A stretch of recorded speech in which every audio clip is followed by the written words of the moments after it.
So hello everyone, myself Advocate Gautam Arshwal, Associate with Dialyzy. Welcome to Dialyzy. Today in this video, I'm gonna discuss with you what is the subject matter of a contract, existing or future goods. So let's start the discussion without any delay. As per Section 6 of the Sale of Goods Act of 1930, there are certain types of existing or future goods for form a part of subject matter of the contract. So starting with the very first, the goods may be existing or whose possession will happen in the future.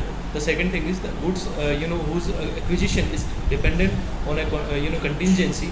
And the third one is where there is a present sale of future goods. So goods perishing before making a contract. Only specific goods are covered under Section 7. It states that the contract is void if the goods have expired at the time of the contract without the seller's knowledge. This section is based on the principle that a contract is void if both the parties are in error regarding a fact that is material to it.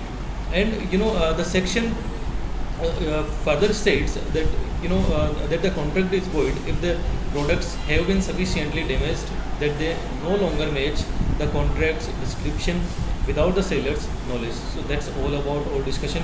I hope you're pretty much clear with the fact. In case of any doubt, any confusion, do let me know in the comment section. See you on the next video with some more information.